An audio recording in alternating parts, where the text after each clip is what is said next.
ಒಂಥರ ಮೊನಟನ್ ಹೇಳೋದಲ್ಲ, ನಟನೆ ಮೊನಟನ್. ನೋಡಿ ಇತ್ತೀಚೆಗೆ ನೋಡ್ತಾ ಇದ್ದೀರಾ ಈಗ ಯಾವಾಗಲೂ ಮೊನಟನ್, ಯಾವಾಗಲೂ ಉಪಯೋಗ ಇಲ್ಲ. ಏಕತಾನತೆ, ಒಂದೇ ಟೈಪ್ ಸ್ಟೀರಿಯೋ ಟೈಪ್ ಅಂತ ಹೇಳ್ತಾರಲ್ಲ ಅದು. ಈಗ ಮುಖ್ಯಮಂತ್ರಿ ಚಂದ್ರು ಒಳ್ಳೆ ನಟ ಅಲ್ಲ? ಹೌದು. ಯಾವನಕ್ಕೂ ಬೆರಟು ತೋರ್ಸಾಗಿಲ್ಲ. ಅವ್ರದ್ದು ಏಕತಾನತೆ. ಸ್ವಲ್ಪ ವಿಚಾರಗಳೇ ಇದ್ದಾಗಾದ್ರು ಅದು ಏಕತಾನತೆ ಉಪಯೋಗ ಇಲ್ಲ. ನೀವು ನಿರ್ದೇಶಕರಿಗೆ ಒಳ್ಳೆ ಏನಂತಾರೆ ರಿಯಲೈಸ್ ಮಾಡಿರ್ತೀರಿ, ಅನಲೈಸ್ ಮಾಡ್ತೀರಿ, ಹಾಗಾಗಿ ಕೇಳಿದೆ. ಸಾಧು ಕೋಕಿಲ್ ಅವ್ರ ಆ್ಯಕ್ಟಿಂಗ್ನ ಇವತ್ತು ತುಂಬ ಜನ ಇಷ್ಟಪಡ್ತಾರೆ. ಅದ್ರ ಬಗ್ಗೆ ಏನು ಹೇಳ್ತೀರಿ? ಮ್ಯೂಸಿಕ್ ಡೈರೆಕ್ಟ್ರಾಗಿ ಬೇರೆ, ಅವನು ಮ್ಯೂಸಿಕ್ ಡೈರೆಕ್ಟರ್ ಆದಮೇಲೆ ಡೈರೆಕ್ಟರ್ ಆದರು. ನಂದು ಪಿಕ್ಚರ್ ಫಸ್ಟ್ ಪಿಕ್ಚರು ಗಾದರ್ಗಳು ಮ್ಯೂಸಿಕ್ ಡೈರೆಕ್ಟ್ರ್ ಅವನು. ಆಮೇಲೆ ಸುಮಾರು ಪಿಕ್ಚರ್ಗಳಲ್ಲಿ ಕಾಮಿಡಿ ಮಾಡೋರು. ಇತ್ತೀಚೆಗೆ ಒಳ್ಳೆ ನಟ ಅವನು ಅಷ್ಟೇ. ಒಳ್ಳೆ ಮೆಮೊರಿ ಪವರ್. ಹೌದಾ? ಸಾಧು ಕೋಕಿಲ್ ಅವ್ರಿಗೆ? ಸಾಧು ಕೋಕಿಲ್. ಆಮೇಲೆ ಆ ಒಂದು ಇಂಟ್ರೆಸ್ಟ್ ಇದೆ ಬರೋರು ಒಳ್ಳೆ. ಈಗ ಚಲನಚಿತ್ರ ಅಕಾಡೆಮಿಗೆ ನಿರ್ದೇಶಕರಾಗಿ ಹೌದು. ಏನಾದ್ರು ಫೋನ್ ಮಾಡಿ ಮಾತಾಡಿದ್ರೆ? ಸೆಕೆಂಡ್ ಡೇ ಮಾಡಿದೆ, ಫೋನ್ ಮಾಡಿದೆ. ಅದು ನಮ್ಮ ಹುಡುಗ ಬೇಕಾಗಿತ್ತು, ನಮ್ಮವನು. ಅದು ಅವನು ಕೊಟ್ಟು ಇದೇನು ಮಾಡೋಕ್ಕಾಗಲ್ಲ. ಯಾರು ಬರಬೇಕಾಗಿತ್ತು ನಿಮ್ಮ ಪ್ರಕಾರ? ನಮ್ಮ ಪ್ರಕಾರ ಮಂಗಳೂರಲ್ಲಿ ಧನರಾಜ್ ಅಂತ ಇದ್ದಾರೆ, ಕೋಟಿ ಚೆನ್ನೈ ಮಾಡಿದಾರಲ್ಲ. ಹೌದು. ಅವ್ರಿಗೆ ಬೇಕಾಗಿತ್ತು. 11th ಅವ್ರಿಗೆ ಇರ್ತಿತ್ತು. ಅದೇನೋ ಇದು ಅವನು ಈ ನೇಮಕಗಳು ಮಾಡುವಾಗ ಕ್ರಿಶ್ಚಿಯನು ಪ್ರೆಷರ್ಗಳು ಇರ್ತವೆ ಅಲ್ಲ, ಒತ್ತಡಗಳು ತುಂಬ ಇರ್ತವೆ. ಯಾರೋ ಏನಂತಾನು ಡಿ ಕೆ ಶಿವಕುಮಾರ್ ಅವ್ರ ರೆಕಮೆಂಡು. ಓಕೆ. ಏನು ಮಾಡೋಕ್ಕಾಗಲ್ಲ. ಈಗ ಚಲನಚಿತ್ರ ಅಕಾಡೆಮಿ ನಿರ್ದೇಶಕರಾದಮೇಲೆ ನೀವು ನಿರ್ದೇಶಕರು, ಚಿತ್ರರಂಗಕ್ಕೆ ಅವರಿಂದ ಏನಾದ್ರು ಕೊಡುಗೆ ನಿರೀಕ್ಷೆ ಮಾಡ್ಬೋದಾ? ನಮ್ಮ ಸಾಧು ಕೋಕಿಲ್ ಅವರಿಂದ? ಹೇಳಿದ್ರೆ ತಪ್ಪಾಗುತ್ತೆ, ಹೇಳಕ್ ಬರಲ್ಲ. ಯಾರು ಏನು ಅಂತ ಹೇಳಕ್ ಬರಲ್ಲ. ಲಾಸ್ಟ್ ಟೈಮು ಸುನೀಲ್ ಪುರಾಣಿಕ್ ಏನೂ ಗೊತ್ತಿಲ್ಲ ತಗೊಂಡೋಗಿ ಕೂರಿಸಿದ್ರು BJP ಅವರು. ಇಡಿಯಟ್ ಅವನಿಗೆ ಏನೇನೂ ಗೊತ್ತಿಲ್ಲ ಸರ್. ಅದು ಅಕಾಡೆಮಿ ಅಂದರೆ ಒಂದು ವರ್ಷಕ್ಕೆ ಒಂದು ಸಾರಿ ಇದು ಮಾಡ್ತಾರೆ. 8 ದಿವಸ ಆಲ್ ಓವರ್ ವರ್ಲ್ಡ್ ಸಿನಿಮಾಗಳು ತರ್ತಾರೆ. ಆ ನಾಲೆಡ್ಜ್, ಇಂಟರ್ನ್ಯಾಷನಲ್ ಫಿಲಮ್ ಅವಾರ್ಡು, ಆ ನಾಲೆಡ್ಜಿನ ಬೋಡಿಂಗ್ ಭಾಳ ದುರಾಂಕಾರಿ. ಆಮೇಲೆ ಯಾವುದೋ ಅಸಿಸ್ಟೆಂಟ್ ಡೈರೆಕ್ಟ್ರಾಗೂ ಮಾಡಿಲ್ಲ. ಏನೋ ಯಾರೋ ಸಂತೋಷ್ ಅಂತವನು, ಯಾರೋ BJP ಇವನು ಸಂಬಂಧ ಅಂತವನು ತಗೊಂಬಂದು ಕೂರಿಸಿದ್ರು. TS ನಾಗಾಭರಣವ್ರು ಆದಾಗ ನಾನು ಹೋಗಿ ಅವ್ರಿಗೆ ಹೂಗುಚ್ಛ ಕೊಟ್ಟು ಅಭಿನಂದನೆ ಹೇಳಿ ಬಂದಿದ್ವಿ. ಆವಾಗ ನಾನು ಒಂದು ದಾದಾ ಫಾಲ್ಕೆ ಫಿಲ್ಮ್ ಸೊಸೈಟಿ ಅಂತ ಒಂದು ಚಿತ್ರ ಸಮಾಜವನ್ನು ಮಾಡಿಕೊಂಡು ಜಗತ್ತಿನ ಶ್ರೇಷ್ಠ ಚಲನಚಿತ್ರಗಳನ್ನು ಪ್ರದರ್ಶನ ಮಾಡಿ ಅದರದ್ದು ಸಂವಾದ ಇಟ್ಕೊಂಡು ಒಂದು 5-6 ತಿಂಗಳ ಕಾರ್ಯಕ್ರಮ ಮಾಡಿದ್ದೆ. ಅದನ್ನು ನಾನು ಬೆಂಗಳೂರಿನ ವಿಜಯನಗರದಲ್ಲಿ ಹಂಪಿ ನಗರ ಗ್ರಂಥಾಲಯದಲ್ಲಿ. ಆವಾಗ ನಾಗಭರಣ ಅವರು, ನಾಗತಿಲ್ಲಿ ಚಂದ್ರಶೇಖರು, ಗಿರೀಶ್ ಕಾಸರವಳ್ಳಿ, ಉಮಾಶ್ರೀ ಅವರು ಎಲ್ಲರೂ ಬಂದು ಸಪೋರ್ಟ್ ಮಾಡಿ ಕಾರ್ಯಕ್ರಮ ತುಂಬ ಯಶಸ್ವಿಯಾಗಿತ್ತು. ಆಗ ಅದಾದ ಮೇಲೆ ಒಳ್ಳೆಯ ಆಯ್ಕೆ TS ನಾಗಭರಣ, ತಾರಾ ಅವರು ಆದರು. ಆ ನಂತರದಲ್ಲಿ ಕೆಲವರು ಹೆಸರುಗಳು ಬಂದು ಇತ್ತೀಚೆಗೆ ಈಗೇನು ಕೇಳ್ತಿದ್ದೀನಿ ಅಂದರೆ, ಚಲನಚಿತ್ರ ಅಕಾಡೆಮಿಗೆ ಅಧ್ಯಕ್ಷರಾಗೋರು, ನಿರ್ಮಾಪಕರು, ನಿರ್ದೇಶಕರು, ಸಂಗೀತ ನಿರ್ದೇಶಕರು, ಚಿತ್ರ ಸಾಹಿತಿ ಯಾರು ಬೇಕಾದ್ರೂ ಆಗ್ಬೋದಾ? ಇಂಥವ್ರೇ ಆಗ್ಬೇಕಂತ ಏನಾರು ಇದೆಯಾ? ನಿಮ್ಮಂಥವ್ರು ನಿರ್ದೇಶಕರು ಆಗ್ಬಹುದಾ? ಇಲ್ಲ ಸರ್, ಇಂಥವ್ರೇ ಆಗ್ಬೇಕು ಅಂತಿದೆ ಸರ್. ನಾನು ಹೇಳೋದು ಆ ನಾಲೆಡ್ಜು, ಸಿನಿಮಾ ನಾಲೆಡ್ಜ್ ಗೊತ್ತಿರೋನು ಇಂಥವನೇ ಆಗಬೇಕು. ನಾಗಭರಣ, ತಾರಾ, ರಾಜನ್ ಸಿಂಗ್ ಬಾಬು ಇಂಥವ್ರು ಆದ್ರಲ್ಲ, ಅವರು ಗೊತ್ತಿರೋನೇ ಆಗಬೇಕು ಸರ್. ಯಾವ ತಗೊಂಬಂದು ಕೂರ್ಸೋದಲ್ಲ, ಅದೇನು ಉಪಯೋಗ ಇಲ್ಲ. ನೀವು 25-26 ಸಿನಿಮಾಗಳು ಮಾಡಿದ್ದೀರಿ, ಒಳ್ಳೆ ಹೆಸರಿದೆ ನಿಮಗೆ. ನಿಮಗೆ ನ್ಯಾಷನಲ್ ಫಿಲಮ್ ಅವಾರ್ಡ್ ಬಂದಿದೆ ನಿಮಗೆ, ಬೆಸ್ಟ್ ಫಿಲಮ್ಮು. ಅದೆಲ್ಲ ಆಮೇಲೆ ಮುಂದಕ್ಕೆ ಮಾತಾಡ್ತಾ ಹೋಗ್ತೀನಿ. ನಿಮ್ಮನ್ನು ಈ ವರ್ಷ ಅಲ್ಲ, ಇತ್ತೀಚಿನ ವರ್ಷಗಳಲ್ಲಿ ಯಾಕೆ ಪರಿಗಣಿಸಲಿಲ್ಲ ನಿಮ್ಮ ಪ್ರಕಾರ ಅನಿಸುತ್ತೆ ನಿಮಗೆ? ನನ್ನನ್ನು ಬಿಟ್ಟರೆ ಕೈ ಬಿಟ್ಟರು? ಇಲ್ಲ ಸರ್ ನನಗೆ ಅದು ಸರ್ ಅದು ಹಿಂದೆ ಬಿಡಬೇಕು. ಓಹೋ ಹೋ ಹೋ ಹೋ. ಅದು ನಮ್ಮ ಕೈಲಿ ಆಗಲ್ಲ. ನೀವು ಬಯಸ್ಬೇಕು, ಅದನ್ನು ಆಸೆ ಪಡಬೇಕಾ? ಹಿಂದೆ ಬಿಡಬೇಕು. ನೀವು ಆಸೆ ಪಟ್ಟಿದ್ದು? ನಾನು ಇದು ಎಂಥದ್ದು ಇದಕ್ಕೆ ಮೆಂಬರ್ ಆಗಿದೆ,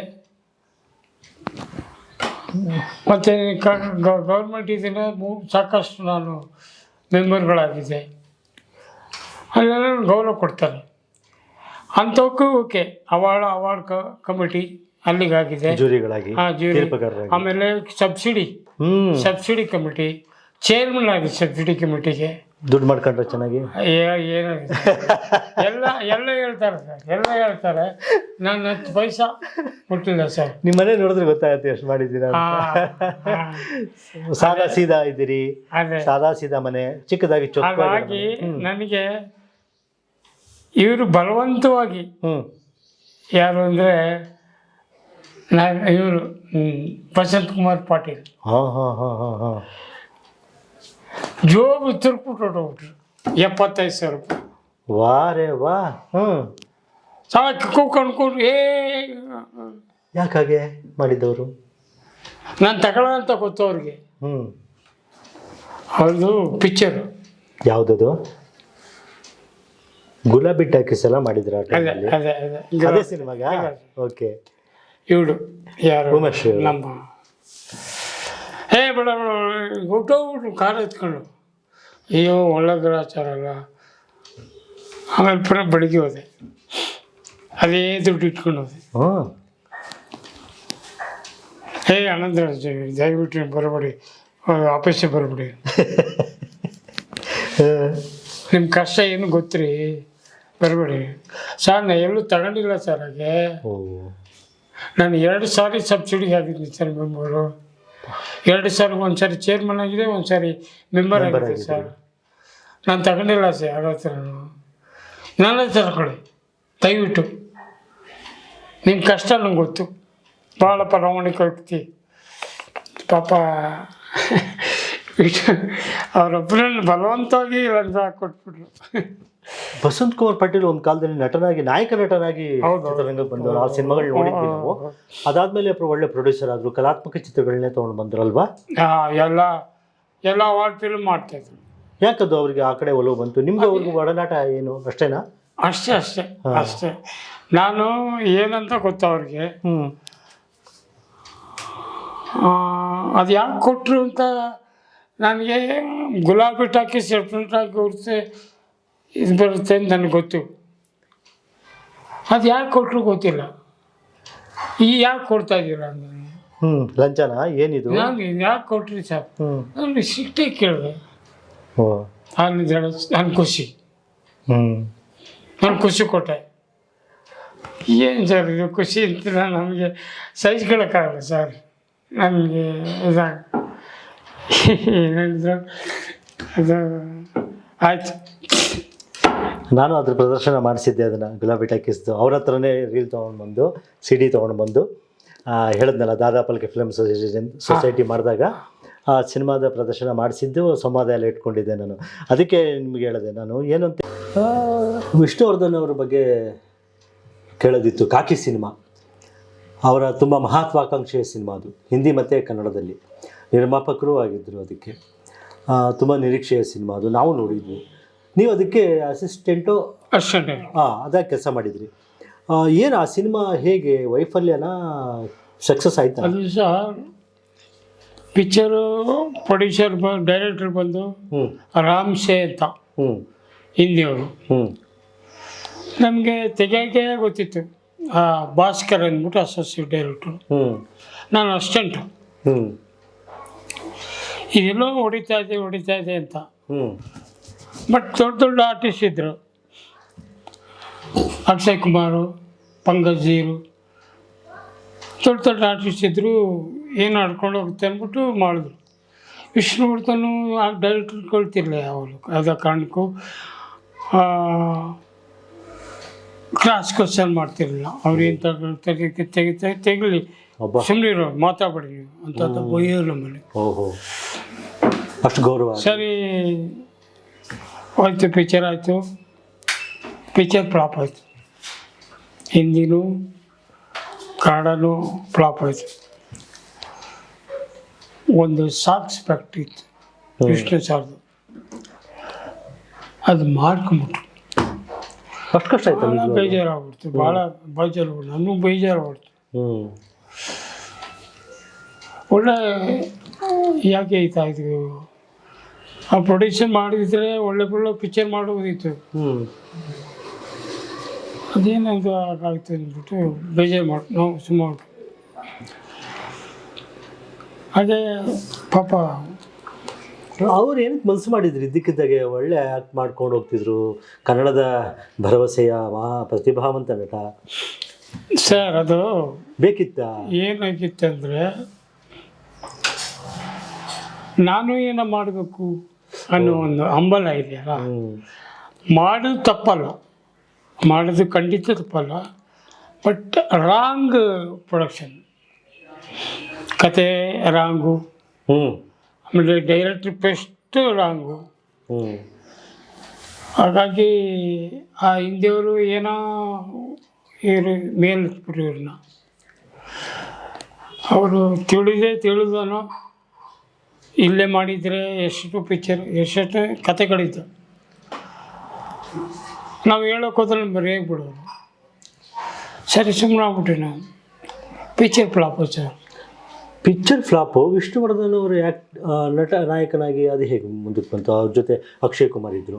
ಫಿಲಮ್ ಫ್ಲಾಪ್ ಸರಿ, ವಿಷ್ಣುವರ್ಧನ್ ಅವ್ರಿಗೆ ಹೆಸರು ತಂದು ಕೊಡ್ತಾ ಅಥವಾ ಇದು ಜನಪ್ರಿಯತೆ ಕಡಿಮೆ ಆಯಿತಾ ಅದರಿಂದ? ಅಕ್ಷಯ್ ಕುಮಾರ್ ಈಗ ಅಕ್ಷಯ್ ಕುಮಾರ್ ಹಾಂ, ಹಾಗೇನಿಲ್ಲ. ಅಕ್ಷಯ್ ಕುಮಾರ್ ಹಾಗೆ ಫಸ್ಟ್ ನ್ಯೂ ಕಮರ್. ಓಕೆ. ಏನು ಕತೆ ಕೇಳಿದ್ರೆ ನೀವು ಬೇಜಾರಾಗ್ಬಿಡ್ತೀರಿ, ಅಷ್ಟು ಚೆನ್ನಾಗಿ ಟಬ್ಬ ಪಿಕ್ಚರ್. ವಿಷ್ಣುವರ್ಧನ್ ಅದರೆಲ್ಲ ಕತೆ ಕೇಳೋದ್ರಲ್ಲಿ ಆರ್ಟಿಸ್ಟ್, ಸಪೋರ್ಟಿಂಗ್ ಆರ್ಟಿಸ್ಟು ಎಲ್ಲರೂ ಚೆನ್ನಾಗಿ ನೋಡ್ಕೊಳ್ಳೋರು. ಯಾಕಂದ್ರೆ ಹಂಗಾದ್ರು ಈ ಹಿಂದಿ ವ್ಯಾಮೋಹ. ಹಾಗಾಗಿ ಹಾಗೆ ಅದು ಬೇಜಾರಾಗುತ್ತೆ ನಮಗೆ, ಭಾಳ ಬೇಜಾರಾಗುತ್ತೆ. ಸೊ ಆಗ ರಾಜ್ಕುಮಾರ್ ವಿಷ್ಣುವರ್ಧನ್ ಬಗ್ಗೆ ಹೇಳ್ತೀನಿ ನಾನು. ನೀವು ರಾಜ್ಕುಮಾರ್ ಮನೆಯಲ್ಲಿ 4 ವರ್ಷಗಳ ಸುಮಾರು ಅಥವಾ 10 ವರ್ಷಗಳ ಒಡನಾಟ ನಿಮಗೆ ಮತ್ತು ಪುನೀತ್ಗಾಗ್ಬೋದು, ಶಿವಣ್ಣಂಗಾಗ್ಬೋದು, ದೀರ್ಘಕಾಲದ ಒಡನಾಟ. ದೊಡ್ಡ ಮನೆ ಅಲ್ವಾ? ಮತ್ತು ವಿಷ್ಣುವರ್ಧನ್ ಅವ್ರಿಗೂ ಕೂಡ ನಿಮಗೆ ಏನೋ ನಿರ್ದೇಶನಕ್ಕೆ ಅವಕಾಶ ಕೊಡಿಸಿದವರು, ಅವನ್ನೂ ನೀವು ಮರೆಯುವಾಗಿಲ್ಲ. ಇದು ಏನಂತಾರೆ ಎರಡು ನಕ್ಷತ್ರಗಳಿವು ಕನ್ನಡಕ್ಕೆ ರಾಮಕೃಷ್ಣ ಹೆದ್ದಾಗೆ. ಸರ್, ಒಂದು ವಿಷ್ಣುವರ್ಧನ್ ರಾಜ್ಕುಮಾರ್ ಬಗ್ಗೆ ಹೇಳ್ಬೇಕು ಅಂದರೆ, ಯಾವ್ದಾದ್ರು ಟಿ ವಿಲಿ ಸಿನಿಮಾ ಬಂದರೆ ಟಿ ವಿ ಭಾಳ ನೋಡೋರು ರಾಜ್ಕುಮಾರ್. ಹೌದಾ? ಓಹೋ, ಏನು ಸುರಿದ್ರಪ್ಪ ನಟ ರೀ, ಏನು ಆಕ್ಟ್ ಮಾಡ್ತಾನೆ ವಿಷ್ಣುವರ್ಧನ್ಗೆ. ಹೌದಾ? ಅವ್ನ ಪಿಕ್ಚರ್ಗಳು ಅದು ಹೊಗಳೋರು ಯಾರು ಹೇಳ್ತಾರೆ ಇಂಡೈರೆಕ್ಟಾಗಿ ಸುಳ್ಳು ಸುಳ್ಳು. ಈ ಅಭಿಮಾನಿಗಳು ಮಾಡಿದ್ದು ಅಲ್ಲಾದರೆ ಅಲ್ಲಿ ವಿಷ್ಣುವರ್ಧನ್ ಹತ್ರ ಹೋದರೆ ಅವರು ನೋಡೋರು. ಇಬ್ಬರು ನೋಡಿದ್ದೀವಿ, ಇಬ್ಬರನ್ನು ಬ್ಯಾಲೆನ್ಸ್ ಮಾಡಿದ್ದೀವಿ ನಾನು. ಓಹೋ, ಅವ್ರನ್ನ ನೋಡಿದ್ವಿ. ಈ ಮಧ್ಯ ಈ ಅಭಿಮಾನಿಗಳು ಈ ಯಾರು ಇದ್ದಲ್ಲ, ಅವರು ತಂದಾಕ್ಬಿಟ್ರು ಒಳನಾಟ ಸರಿ ಇಲ್ಲ ಅಂತ. ಅವರಿಬ್ಬರು ಒಂದು ಪಿಕ್ಚರ್ ಮಾಡೋಕು ಅಂತ ಇದ್ರು ಸರ್. ಯಾವುದು ಗೊತ್ತಾ, ನೀವು ಆಶ್ಚರ್ಯ ಪಡ್ತೀರ, ಕೋಟಿ ಚೆನ್ನಯ್ಯ. ನಾನು ಮಾಡೋಣ ತುಳು ಅದನ್ನು ಮಾಡಬೇಕು ಅಂತಿದ್ದಂತಾಗ ನಾನು ಅಣ್ಣವ್ರಿಗೆ ಹೇಳಿದೆ, ಈಗ ನಾನು ತುಳು ಪಿಕ್ಚರ್ ಮಾಡ್ತಾ ಇದ್ದೀನಿ ಅಣ್ಣ, ಕೋಟಿ ಚೆನ್ನಯ್ಯ ಅಂತ. ಓಹೋ ಅಂತ. ಆಗ ಅವ್ರು ಹೇಳಿದ್ರು ಈ ಥರ, ನಾನು ವಿಷ್ಣುವರ್ಧನ್ ಮಾಡ್ಬೇಕತ್ತಿರೋದು. ಓಹೋ, ಚೆನ್ನಾಗಿ ಮಾಡಿ ಇಂಥದ್ದು ಆಶೀರ್ವಾದ ಮಾಡಿದ್ರು. ಕೋಟಿ ಚೆನ್ನಯ್ಯ ದಕ್ಷಿಣ ದೇವರು ಕನ್ನಡ ಜಿಲ್ಲೆಯಲ್ಲಿ ಅದು ದೈವತಾ ಸ್ವರೂಪಿಗಳು ಮತ್ತು ಗರಡಿಗಳಲ್ಲಿ ಅವರು ಕೋಟಿ ಚೆನ್ನಯ್ಯ ಇಲ್ಲದೇ ಅಲ್ಲಿ ಏನೂ ನಡೆಯಲ್ಲ. ಅಂಥ ಸಿನಿಮಾ ಮಾಡಿ ನೀವು ರಾಷ್ಟ್ರ ಪ್ರಶಸ್ತಿ ತೊಗೊಂಡಿರೋರು. ಅದನ್ನು ಆ ನಂತರದಲ್ಲಿ ಮಾತಾಡ್ತಾ ಹೋಗ್ತಾ ಡೀಟೇಲಾಗಿ. ರಾಜ್ಕುಮಾರ್ ವಿಷ್ಣುವರ್ಧನ್ ಆ ಸಿನಿಮಾ ಮಾಡಬೇಕಂತ ಅಂದ್ಕೊಂಡಿದ್ರು ಅಂತ ಹೇಳಿದ್ರಿ. ನೀವು ಎರಡೂ ಕಡೆ ಓಡಾಡ್ತಾ ಇದ್ರಿ. ನಿಮ್ಗೆ ಸ್ವಲ್ಪ ಇರಿಸ್ಮುಡ್ಸಾಗ್ತಿತ್ತ ಬೇರೆಯವರು ಅಲ್ಲೂ ಇರ್ತೀಯ ಇಲ್ಲೂ ಇರ್ತೀಯ ಯಾವ ಸರಿ ಆ ಥರ ಎಲ್ಲ ಯಾರು ಕೇಳ್ತಿಲ್ಲ ಸರ್. ಈ ಫ್ಯಾನ್ಗಳು ಬಡಿ ಮಕ್ಳು ಹಂಗೆ ಮಾಡ್ತಾರೆ, ಯಾರು ಕೇಳ್ತಿಲ್ಲ. ನಾನು ವಿಷ್ಣುವರ್ಧನ್ ಪಿಕ್ಚರ್ ಮಾಡಾಗ ರಾಜ್ಕುಮಾರ್ ಹೇಳ್ತಾಯಿದ್ದೆ, ಪಾರ್ವತಮ್ಮನಿಗೆ ಹೇಳ್ತಾಯಿದ್ದೆ. ಅವ್ರು ಹೇಳ್ತೀವಿ ಓಕೆ ಮಾಡೋ, ಯಾವುದೋ ಮಾಡೋ, ಕೆಲಸ ಕಲಿ ಫಸ್ಟು ಅನ್ನೋರು ಹೊರ್ತು ಹೋಗ್ಬೇಡ ಅಲ್ಲೋಗ್ಬೇಡ ಇಲ್ಲೋಗ್ಬೇಡ, ಸುಳ್ಳು ಎಲ್ಲ ಸುಳ್ಳು. ಎಲ್ಲ ಅವರವರು ಫ್ಯಾನ್ಗಳು ನೋಡ್ಕೊಂಡು ನೋಡಿದೆ ಅಷ್ಟೇ ಸುಳ್ಳು. ವಿಷ್ಣುವರ್ಧನ್ ಏನೋ ಹೇಳ್ತಿದ್ರಿ ತಾವು, ಫ್ಯಾನ್ಗಳದ್ದು ಇದು ಸಮಸ್ಯೆ. ವಿಷ್ಣುವರ್ಧನ್ ಅವ್ರಿಗೆ ಆಪ್ತ ಮಿತ್ರ ಅಂಬರೀಷ್, ಮಂಡ್ಯದ ಗಂಡು. ನೀವು ಈಗ ಮಂಡ್ಯದಲ್ಲಿರೋರು. ನಿಮಗೆ ಅಂಬರೀಷ್ ಒಡನಾಟ ಹೇಗಿತ್ತು? ಅವ್ರ ಸಿನಿಮಾಗಳನ್ನ ನೀವು ನಿರ್ದೇಶನ ಮಾಡಲಿಲ್ಲ, ಆಗ ನಿಮಗೆ ಮನಸ್ಸಿತ್ತ ಮಾಡಬೇಕು ಅಂತ? ಇತ್ತು ಸರ್. ಒಂದೂರು ಮುಂದೆ ಅಭಿಮಾನ ಇರ್ತಲ್ಲ. ನಾನು ಅಷ್ಟಂಟಾಗಿ 4 ಪಿಕ್ಚರ್ ಮಾಡಿದೆ. ಅದರಲ್ಲಿ ಹಾಂಗ್ಕಾಂಗ್ನಲ್ಲಿ ಏಜೆಂಟ್ ಮಾಡಿ ಅಲ್ಲಿ ಮತ್ತೆ ಇನ್ನೊಂದು 4 ಪಿಕ್ಚರ್ ಮಾಡಿದೆ. ಯಾವುದೋ ಒಂದು ಪಿಕ್ಚರ್ ಬಂದಿತ್ತು ನನಗೆ ಮಹಾರಾಷ್ಟ್ರ ಕಡೆಯಿಂದ. ಅದು ಹೇಳ್ಬಾರ್ದು ನೋಡಿ. ಅದೆಲ್ಲ ಅಂಬರೀಷ್ಗಿಂದ ಅದು ಕ್ಯಾನ್ಸಲ್ ಆಯಿತು. ನಿಮಗೆ ಡೈರೆಕ್ಷನ್ ಅವಕಾಶ ಇತ್ತದು, ಕೊನೆಗೆ ಯಾರೋ ಬೇರೆಯವ್ರು ಮಾಡಬೇಕು. SP ದುರ್ಗ ಅಂತ. ಅದಕ್ಕೆ ಬೇರೆಯವ್ರು ಮಾಡ್ತಾರೆ ಆಮೇಲೆ? ಬೇರೆಯವ್ರು ಮಾಡೋದು ಸೋಮಶೇಖರ್ ಮಾಡಿದ್ರು, ಭಾಸ್ಕರ್ ಅಂತ. ಅದೇ ಏನು ತುಂಬ ಬೇಜಾರಾಯ್ತಾ ಪಿಕ್ಚರ್ ಕಳ್ಕೊಂಡಿದ್ದಕ್ಕೆ? ಸರ್ ಸರ್ ಫಸ್ಟ್ ಪಿಕ್ಚರ್ ಅಲ್ಲ ಸರ್. ಮತ್ತೆ ತುಂಬ ಡಿಪ್ರೆಸ್ ಆಗಿರ್ಬೇಕು ನೀವು ಅವಾಗ? ಇತ್ತು ಸರ್. ಮತ್ತೆ ಹೇಗೆ ಎದ್ದು ಬಂದ್ರಿ ಆ ನೋವಿಂದ, ಆ ಫೇಲ್ಯೂರಿಂದ? ನಾನು ಏನು ಮಾಡಿದೆ ಅಂದರೆ ಊರಿಗೆ ಬಂದ್ಬಿಟ್ಟೆ. ಇಲ್ಲಿ ಚಾಮರಾಜನಗರ ಮಂಡ್ಯಕ್ಕೆ ಬಂದ್ಬಿಟ್ರಾ? ಬೇಜಾರ ಬಂದ್ಬಿಟ್ರೆ ಇಲ್ಲಿದ್ದು ಒಂದು ರೆಸ್ಟ್ ತಗೊಂಡು ಹೋಗೋದು ಹೀಗೆ ಮಾಡ್ತಾರೆ. ಮಾಡ್ತೆ ಸರ್. ಮತ್ತೆ ನನ್ನ ಬೇಜಾರಾಗಿದ್ದಿಲ್ಲಿಂದ ಆ ವ್ಯಕ್ತಿಯಿಂದ ಇವ್ರು ಹಿಂಗೆ ಮಾಡಿದ್ರಲ್ಲ ಅಂತ. ಅದೇ ವ್ಯಕ್ತಿ ಇದೇ ಹಾಲಿಡೇ ಇನ್ನಲ್ಲಿ ಯಾರೋ ಆರ್ಟಿಸ್ಟಿಗೆ ಹೋಗಿ ಉಳ್ಕೊಂಡಿದ್ರಲ್ಲಿ ನಾನು ಅವ್ರು ನೋಡೋಕೆ ಹೋದೆ. ಆನಂದ ಅದಕ್ಕೆ ಹೋಗಿದ್ರು. ರಿಸೆಪ್ಷನ್ ಇದ್ದು ಏನು ಸರ್ ಅಂದೆ. ಏನು ಸುಮಾರತ್ತ ಕೇಳ್ತಾರೆ ಕಣ. ಅವತ್ತು ನನಗೆ ಸ್ವಲ್ಪ ತೃಪ್ತಿ ಆಯಿತು. ಅಷ್ಟೊತ್ತು ಸಿಕ್ಕಾಪಟ್ಟೆ ಬ್ಯುಸಿ ಆಗ್ಬಿಟ್ಟಿದೆ. ನೀವು ಬ್ಯುಸಿ ಆಗಿದ್ರೆ ಅವರು ಬ್ಯುಸಿ ಇದ್ದರು. ನಿಮ್ಮ ಸಿನಿಮಾಗಳನ್ನ ಅವ್ರು ನೋಡಿರ್ತಾರೆ ಅಲ್ವಾ? ಹೀಗಾಗಿ ನಾನು ಅವ್ರನ್ನ ಯಾವ ಥರ ಇದು ಮಾಡೋಕ್ಕೂ ಅಂತ ಗೊತ್ತಿಲ್ಲ. ಎಲ್ಲೋ ಒಂದು ಕಡೆ ಒಂದು ಇದರಲ್ಲಿ ಬೇಜಾರಾಗುತ್ತೆ. ಅಲ್ಲ, ಒಬ್ಬ ನಿರ್ದೇಶಕನಿಗೆ ಇಂಥ ನಟನನ್ನೇ ಹಾಕ್ಕೊಂಡು ಇಂಥ ನಾಯಕನನ್ನೇ ಹಾಕ್ಕೊಂಡು ನಾನು ಸಿನಿಮಾ ಮಾಡಬೇಕು, ಅದರಿಂದನೇ ನನಗೆ ಸಕ್ಸಸ್ ಅಂತಿರುತ್ತೋ, ಇಲ್ಲಪ್ಪ ನನಗೆ ನಿರ್ದೇಶನ ಚೆನ್ನಾಗಿ ಗೊತ್ತಿದೆ, ನಾನು ಯಾರನ್ನು ಕೊಟ್ಟರು ಸಕ್ಸಸ್ ಮಾಡ್ತೀನಿ, ನಾನು ನಿರ್ದೇಶಕ, ನಾಯಕ ಯಾರಾದರೂ ನನಗೇನು ಅನ್ನೋ ಥರದ್ದು ಪ್ರತಿಭೆ ಇರುತ್ತೆ ನಿರ್ದೇಶಕನಿಗೆ. ಇಲ್ಲ ಸರ್, ಸುಳ್ಳು. ಕೆಲವು ಕತೆಗೆ ಕೆಲವು ಎಲ್ಲನೂ ಒಬ್ಬ ಮಾಡೋಕ್ಕಾಗಲ್ಲ. ಇದೇ ರಮೇಶ್ ಅವರು, ರಮೇಶ್ ಇದ್ದಾರಲ್ಲ, ರಮೇಶ್ ಅರವಿಂದ್ ಅವರು ಸರ್ ನನಗೆ ಬನ್ನಿ ಡೈರೆಕ್ಟ್ರಿ ಎಲ್ಲ ಸಿಕ್ಬಿಟ್ಟು ಬನ್ನಿ ಇದು ಹೋದ್ರ ನೀವು ಹೊರಗಡೆ ಓದಿಲ್ಲ ಸರ್, ನೋಡಿಲ್ಲ ಸರ್, ಓದಿ ಅದು ಅಂದ್ಬಿಟ್ಟು ಏನು ಹೇಳಿ ಸರ್, ನಾನು ಪೊಲೀಸ್ ಕತೆ ಮಾಡಬೇಕು, ಮಾಡಿ ನೀವು, ನಾನು ಹೀರೋ ಅಂದರು. ಹಾಗಂತ ಮಾಡೋಕ್ಕಾಗುತ್ತೆ ಪೊಲೀಸವ್ರನ್ನ? ರಮೇಶ್ ಅರವಿಂದ್ ನಿರೀಕ್ಷೆ ಮಾಡೋಕ್ಕೆ ಅವ್ರ ಮುಖ ಸರಿಯಾಗಿಲ್ಲ, ಪಾಪ ಮುಖ ಆ ಥರ ಸಾತ್ವಿಕವಾಗಿದೆ. ಸಾತ್ವಿಕ ಏನಂದ್ರೆ ಅವಾಗ ನಾನಂದರೆ ಸರ್ ತಮಾಷೆ ಮಾಡ್ತಿದ್ದೀರ ತಮಾಷೆ ಅಲ್ಲ ಸರ್, ಕಾಲ ಕೂಡಿ ಬಂದ್ರೆ ಯಾಕೆ ಕಾಪಾಡಿ ಸರ್ ಟೊಟ್ಟುಪುಟ್ಟ. ಆಮೇಲೆ ಅನ್ಕೊಂಡು ಇವ್ರು ನಾನು ಪೊಲೀಸ್ ಮಾಡಿ ನಾನೇನಾಗ್ತೀನಿ. ಅದು ಆಯಾ ನಟರ ಆಯಾ ಕತೆಗೆ ಸೂಕ್ತ. ಅವಕಾಶ ಸಿಗತ್ತೆ ಅಂತ ಮಾಡಲಿಲ್ಲ ನೀವು? ಒಂದು ಸಿನಿಮಾ ಸಿಕ್ಬಿಡ್ತಲ್ಲ ಮಾಡೋಣ ಅಂತ ಮಾಡಲಿಲ್ಲ? ಆ ಥರ ಇದು ಬೇಜಾನ್ ಪಿಕ್ಚರ್ ಮಾಡ್ತಾ ಇದ್ದೆ. ಇದು ಸಿಕ್ಬಿಡ್ತಲ್ಲ, ನಾನು ಮಾಡ್ತೀನಿ ಬಿಟ್ಟು ಸುಮಾರು ಸಿನಿಮಾಗಳನ್ನ ಬಿಟ್ಟರೆ ಆಗ ಸುಮಾರು ಬಿಟ್ಟಿದ್ದೀನಿ. ಸುಮಾರು ಪಿಕ್ಚರ್ ಬಿಟ್ಟಿದ್ದೀನಿ. ಅದು ಕತೆ ಇಡಿಸ್ಲಿಲ್ಲ, ನಿಮ್ಮ ಸಿದ್ಧಾಂತ ಆಮೇಲೆ ಪ್ರೊಡ್ಯೂಸರ್ ಇಡಿಸ್ಲಿಲ್ಲ, ನಮ್ಮ ಇದಕ್ಕೆ ಬರಲ್ಲ ಅವರು ಬಿಟ್ಟಿದ್ದೀನಿ. ಆದರೆ ಎಷ್ಟೋ ಜನ ತಪ್ಪು ತಿಳ್ಕೊಂಡಿದ್ದಾರೆ. ಆಮೇಲೆ ನಾನು ಹೆಮ್ಮೆಯಿಂದ ಹೇಳ್ಕೊತೀನಿ. ಆಗ ನಾನು ಯಾವುದೇ ಪಿಕ್ಚರ್ ಮಾಡಬೇಕಾದ್ರೂ ಪ್ರೊಡ್ಯೂಸರ್ ಫಸ್ಟ್ ಕೇಳ್ತಾ ಇದ್ದಿದ್ದು, ನಾನು ಬಿಸ್ಲರಿ ವಾಟರ್ ಬೇಕು. ನೀವು ಕೇಳ್ತಾ ಇದ್ದಿದ್ದು?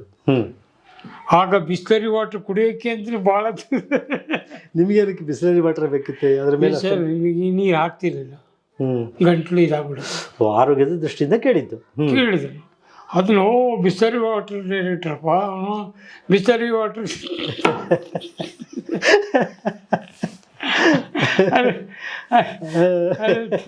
ಯಾವಾಗಿಂದ ಇದು ನೀವು ಬಿಸ್ಲರಿ ನೀರು ಕೇಳಕ್ಕೆ ಶುರು ಮಾಡಿದ್ದು? ನಾನು ಬಿಗಿನಿಂಗ್ ಬಂತಲ್ಲ ಸರ್ ಅದು, ಗಾಜನೂರು ಗಂಡಿದ್ದಾನು. ಗಾಜನೂರು ಗಂಡು ಬಂದಿಲ್ಲ, ಇನ್ನೂ ಬಂದಿಲ್ಲ ಬಿಸ್ಲರಿ ವಾಟರ್. ಆಮೇಲೆ ಯಾವಾಗ ಈ ಮಾಮೂಲಿ ನೀರು ನನಗೆ ಇಡಿಸ್ಲಿಲ್ಲ, ಆವಾಗ ಆರೋಗ್ಯ ಹಾಳು ಮಾಡ್ಕೊಳ್ಳೋದು. ಆವಾಗ ನಾನು ಕೇಳ್ತಾ ಇದ್ದೆ, ಕೊಡೋಕ್ಕಾಗಲಿಲ್ವಾ ಬಿಡ್ಬಿಡಿ ನಾನು ತರಿಸ್ಕೊತೀನಿ. ನೀರು ನಾವು ಕೊಡ್ತೀವಿ ಸಾಕು ಅಂತ. ಈ ಥರ ಸಿಲ್ಲಿ ಕ್ವಶನ್ಗೆಲ್ಲ ಕೆಲವು ಪಿಕ್ಚರ್ಗಳು ಬಿಟ್ಟಿದ್ದೀನಿ. ಕೆಲವು ನನಗೆ ಇರ್ತದೆ, ಪ್ರೊಡ್ಯೂಸರ್ ಇರ್ತದೆ ಅಂತ ಬಿಟ್ಟಿದ್ದೀನಿ. ಈ ಪ್ರೊಡ್ಯೂಸರ್ಗಳ ಬಗ್ಗೆ ಮಾತಾಡ್ತಾ ಇದ್ವಿ ನಾವು, ನೀವು ಮಾತಾಡ್ತಾ ಇದ್ರಿ. ರಾಕ್ಲೈನ್ ವೆಂಕಟೇಶ್ ಅವ್ರ ಬಗ್ಗೆ ಮಾತಾಡಿದ್ವಿ. ಅದಾದ ಮೇಲೆ ಕೃಷ್ಣಾರೆಡ್ಡಿ ಫಸ್ಟ್ ಪಿಕ್ಚರ್, ಅವ್ರ ಬಗ್ಗೆ ಏನು ಹೇಳ್ತಾ ಇದ್ರಿ ನೀವು. ಶಿವರಾಣ್ಣನ ಬಗ್ಗೆ ಎಲ್ಲ ಮಾತಾಡಿದ್ವಿ, ಶಿವರಾಜ್ ಕುಮಾರ್ ಅವ್ರ ಬಗ್ಗೆ, ಆ ಸಿನಿಮಾದೆಲ್ಲ. ಕೃಷ್ಣಾರೆಡ್ಡಿ ಅವ್ರದ್ದು ಏನೋ ವಿಚಾರಗಳು ಹೇಳಬೇಕಾಗಿತ್ತು, ಅದು ಮಿಸ್ ಆಯಿತು. ಈಗ ಹೇಳ್ಕೊಬೋದಾ ಅದು? ಕೃಷ್ಣಾರೆಡ್ಡಿ ಅವರು ಒಳ್ಳೆ ಮನುಷ್ಯ. ಯಾರು ಸರ್ ಅವ್ರು ಹಿನ್ನೆಲೆ? ಅವ್ರು ಯಾವ್ಯಾವ ಸಿನಿಮಾ ಮಾಡೋದು? ಅದೊಂದೇನಾ? ಎಲ್ಲಿ ಅವರು? ಅದೊಂದೇ, ಬ್ಯಾಂಗ್ಳೂರು. ಹೌದಾ? ಬ್ಯಾಂಗ್ಳೂರು. ಅದು ಶಿವಣ್ಣ ಹತ್ರ ಹೋದ್ರಂತೆ. ಅವ್ರು ನನಗೆ ಕಳಿಸಿದ್ದಾರೆ. ನಾನು ಫಸ್ಟ್ ಪಿಕ್ಚರ್ ಮಾಡಬೇಕಾಯ್ತಲ್ಲ, ಕಳಿಸಿದ್ದಾರೆ. ಹಾಗಾಗಿ ಒಳ್ಳೆ ಮನುಷ್ಯ ಅವರು ನನ್ನ ಫಸ್ಟ್ ಪಿಕ್ಚರ್ ಕೊಟ್ಟರು. ಭಾಳ ಥ್ಯಾಂಕ್ಸ್, ತುಂಬ ಒಳ್ಳೇದು. ನೀವು ಥ್ಯಾಂಕ್ಸ್ ಹೇಳಿದ್ರಿ. ನಮಗೆ ಪ್ರೊಡ್ಯೂಸರ್ ನಿಮಗೆ ಹೇಳ್ಬೇಕಲ್ಲ ಥ್ಯಾಂಕ್ಸ್ ಅಂತ. ಅಂದರೆ ನೀವು ಅವ್ರ ದುಡ್ಡನ್ನು ಇನ್ವೆಸ್ಟ್ಮೆಂಟ್ ಮಾಡಿಸ್ಬಿಟ್ಟು ಸಿನಿಮಾ ಲಾಸ್ ಮಾಡಿಬಿಟ್ರೆ ಹಿಂಗೆ? ಅವ್ರ ದುಡ್ಡು ಬಂದಿದೆ. ಬಂದಿದ್ಯಾ? ಫೈನ್. 75 ದಿವಸ ಓಡಿದೆ ಕಪಾಲಿಯಲ್ಲಿ. ಹೌದು. ಓಕೆ.